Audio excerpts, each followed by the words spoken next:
Andrea, I wanted to have you on here tonight because obviously you've played in MLS. You've put the Canadian jersey on.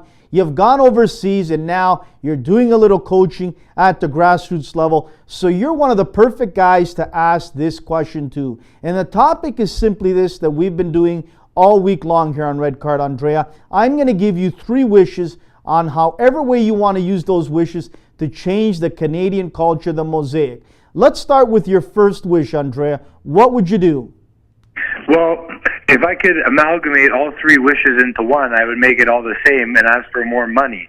But I know that's not possible. So my first wish would be more money to support the system and just to get more things and more programs going. Because certainly the interest level at the grassroots is there. I mean, we've been talking about it for a long time now, that the amount of youth registrants for soccer is the highest of any sport in our country. Yet, we failed to qualify for a World. We've only qualified for 1 World Cup in our history, and so more money would be my number 1 wish to then develop. I guess my other 2 wishes. Well, let's start with your first one. Better facilities and better coaching. Let's go back to your first one, Andrea, and then we'll get to wish 2 and 3. So you want more money. How would you disperse that money, Andrea? Would it be into the coaching department, giving more to the coaches? Would it be into, making sure that there is a professional league coast to coast to put some money behind that? How do you want to disperse this money if I give you, let's say, $25 million right now? How would you disperse it?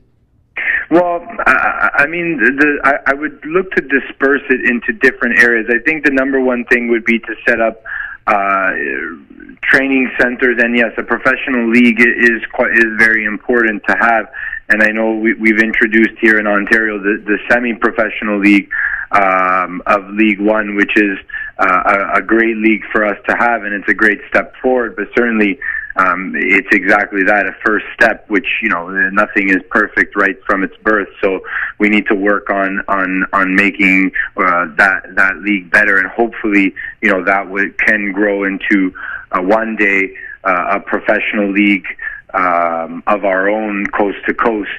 I think one of the main areas I would look to disperse the money to is to creating more facilities, and certainly coaching at the grassroots level. Something that a lot of clubs and something that resonates with a lot of clubs and coaches that I talk to across the board is, the struggle for facilities and getting training times and fields and whatnot. And I think that needs to be something that the public and the private sector work together on, because certainly, I mean, we can't expect the money to come from just taxpayers and government alone. So I think, creating partnerships between the public and the private sectors to raise this money to be able to create better facilities. And I know that, with the OPDL starting up this year, it's something that's been looked at and been addressed. Certainly with all coaches needing to have certain level of qualifications to be able to coach in the OPDL, and a facilities plan.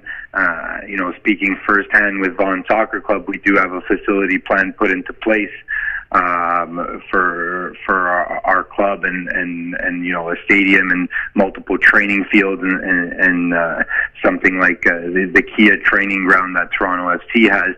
So I think facilities is definitely something that I would pump money into, and then coaching as well, because we need to train our coaches, keep them well informed and at the top of their game, because certainly we do have the talent here, and I see it firsthand at the young youth level. But then once these kids turn 13, 14 years old, our coaching and our facilities simply can't keep up with what Europe has to offer. So maybe it's something like modeling, something that Germany does or the Netherlands do, or these countries that continuously produce quality young players, I think, with if we were to ever get the World Cup, it's something that's been talked about. Those facilities, or at least the big stadiums, would come along with money, and you see what it's done to the popularity of the game in the U.S. since they had the World Cup there in 1994. Andrea, let me ask you this. We're going to have on soon after your time here the York Region Technical Director. He is from Germany, Eric Stoffelhaus, and we'll get his thoughts on Europe and now coming to Canada. But to me, I want to challenge you on something, Andrea. I think, to me, we need to tailor our young players after our own identity. We have to look at what we need to work on here in Canada. Because as you know, Andrea, when Italy won the World Cup, we needed to get Italian coaches, tailor our game after them. Spain won, the same thing. Now Germany won, let's all go the German style. I think that's wrong. I think, Andrea, we look at the US of A. They don't tailor themselves after anyone. And they've been a World Cup after World Cup. And I've said this, Andrea, I truly believe they will get to a semifinal and possibly to a final in the next 2 World Cups. How come we can't have our own identity? I'm not saying we can't have our own identity. I think there was just a little bit of misunderstanding there, but I'm saying the model in which we train or not train our system, but the model in which our youth system is modeled after. I mean, there's a reason that a country like the Netherlands continuously produces young players who go on to, graduate from their academies, play in first teams, and then get sold for big money. I mean, I played for one of the best youth systems in Italy with Atalanta, and growing their players, getting them into the first team and selling them. I mean, that's how that's their business model. They're never, short of, some billionaire taking them over, but they're never going to, win a Serie A championship. They're, a mid-table to lower table, up from Serie A down. You just break it up there, Andrea. Let me ask you this. Can you hear me, Andrea? Yeah, I can hear you perfectly. Let me ask you this then. You've come from Italy, as you said. You played in MLS. Now you're coaching youngsters. From your time in Italy in training and playing games, and now also here training youngsters, what do you see that is still lacking? I know personally, having 2 young boys in the system, that I still feel as a Canadian young boy, once they get into that 18-yard box, they're lost. They get nervous. They don't know what to do with that ball. And I see the same thing with the American player. How do we get over that hump? How do we teach these young Canadian kids that, hey, when you get in that box, be creative, not be tensed up, and show what you can do? I don't know if you're seeing that or not. I mean, in terms of the creativity, it's hard to teach creativity. That's something that, a coach, as a coach, it's very hard to teach. I was, in terms of, going back and thinking of myself as a player, I was never, the most creative player out on the pitch. It just wasn't in my locker, as the term goes. So I think everybody has their certain strength. I think the attitude of the player comes into play a lot in terms of, how much they want to work at it on their own. One of the main differences I can see now, and I like the way in which the way in which the OPDL is going, is that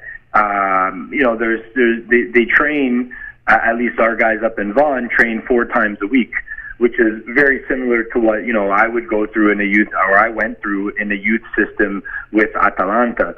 So as a coach myself, who doesn't coach in the OPDL, my age group is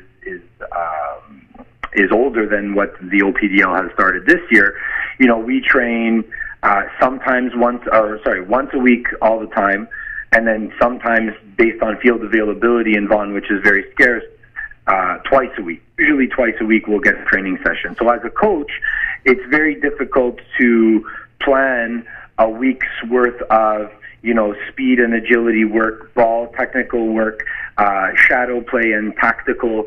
Well, how do you teach, Andrea? How do you teach that young player the attitude, the going through that brick wall, the hunger, the desire, the mentality like some of these kids have coming from South America, from Africa, from Europe, that are hungry, that they know their only ticket to success, fame, and paying all sorts of debts down for mom and dad that are living in an impoverished home, that it is that attitude. How do we get that attitude ingrained in the Canadian kid?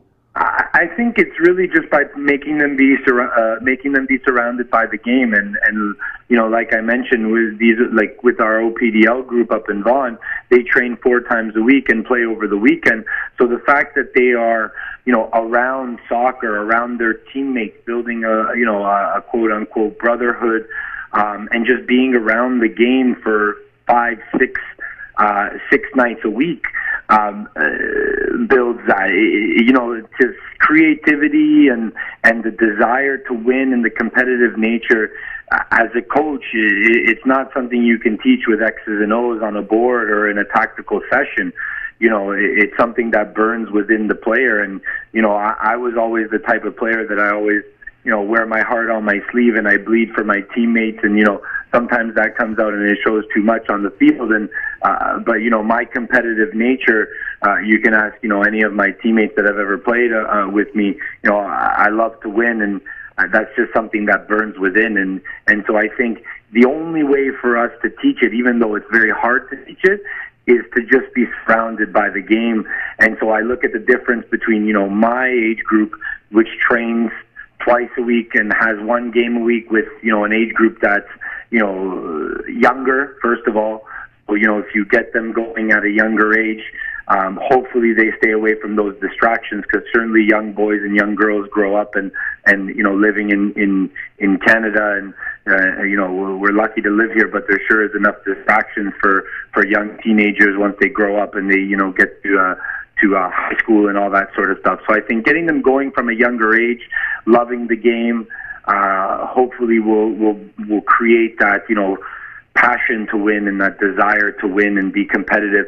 And I know we're not, especially at the OPDL level, we're not teaching that winning is everything, but to begin with. But we do want to get those results, like we're talking about later on down the road. So I think getting that passion to burn inside of them at a young age will then hopefully translate into those desired results from the Canadian Soccer Association and the provincial associations as well. Andrea, just before we let you go, we really appreciate your time. We know you're a busy guy, always on the field, whether playing or training youngsters. We appreciate you joining us. But what was your last wish, once again, that you'd like to see implemented or done here in Canada?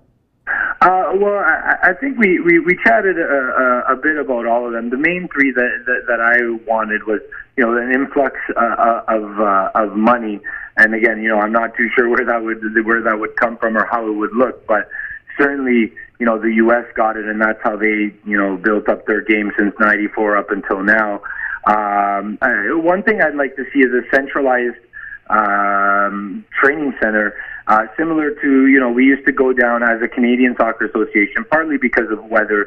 The weather doesn't allow us to do it here, but in the States they have, their national training center in Bradenton, Florida, next to the Bollettieri Academy, where, all the tennis players go through the academy over there. So, something of a centralized national facility, hopefully where we could get going year-round, to bring in these national players, and to get them together, get them playing in also in a residency program, similar again to what they have at the under 17 level there in Bradenton, Florida. I think there's a lot to be learned from the United States, because they've come a long way.